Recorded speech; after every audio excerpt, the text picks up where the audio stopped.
भिडे सरांना मीटिंगची सुरुवात करत आहोत. त्यानंतर आपण सगळ्यांनी आपले फोन सायलेंट मोडवर ठेवावेत. कोणी मीटिंगच्या बाहेर शक्यतो जाऊ नये unless and until it is very urgent. आणि शेवटपर्यंत मीटिंगमध्ये थांबावं ही विनंती आहे. आमच्या प्रथेप्रमाणे आपण पहिल्यांदा कुलदेवता स्मरण करतो. जी काय आपली कुलदेवता असेल त्याचं आपण एक 15 सेकंद स्मरण करावं. त्यांना त्यांच्या उद्योगात व्यवसायात आणि व्यापारोद्योगात सर्वतोपरी सहाय्य करेन. मी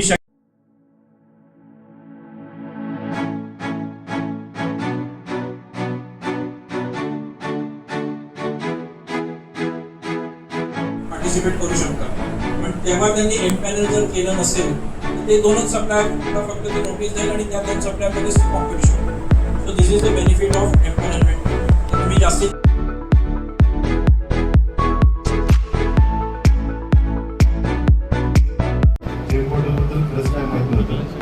आमच्या प्रोव्हिन्शियल किंवा गव्हर्नमेंट ऑफ पॉवर यांच्याकडूनच मी जेल पोर्टलबद्दल ऐकलं होतं. त्यांनी टेंडरमध्ये खूप एकदम टेंडर त्यांनी घेतलेले आहेत. आता इथून पुढे आम्ही एक्साइटमेंटचे डिस्ट्रीब्युटर असल्यामुळे आम्ही सरांच्या सहाय्यानं नक्कीच जेल पोर्टलमध्ये सहभाग घेऊ आणि नक्कीच टेंडरमध्ये सहभाग घेऊन टेंडर घेण्याचा प्रयत्न करू. धन्यवाद.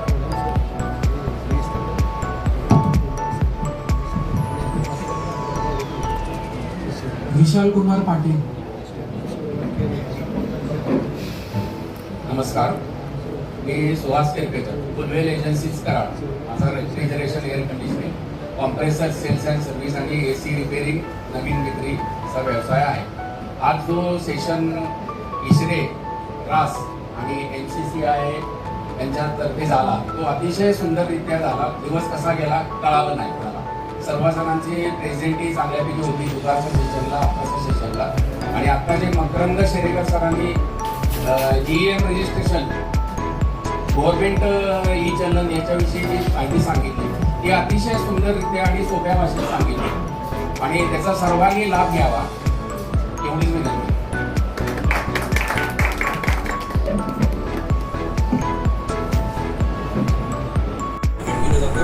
आणि त्याच्यानंतर त्यांच्या रिक्वायरमेंट फक्त एम्पॅनल वेंडर्सनाच दिल्या जातात. म्हणजे तुमची आउटसाईड कॉम्पिटिशन ऑटोमॅटिक एलिमिनेट होते. म्हणजे जर नमस्ते, माझं नाव निनाद लकडे. बुकवास माउथ प्रेशरचं मॅन्युफॅक्चरिंग आहे. ऋषिक सरांनी आज जी इन्फॉर्मेशन दिली त्यामधून एक लक्षात आलं की आपण गव्हर्नमेंट सेक्टरमध्ये काय काय करू शकतो, बेसिक त्याचे डॉक्युमेंटेशन कसे करू शकतो आणि शॉर्टमध्ये सांगेन की जे काही आपण करू शकत नाही त्यासाठी सर आहे. बरोबर सर? Yes, thank you.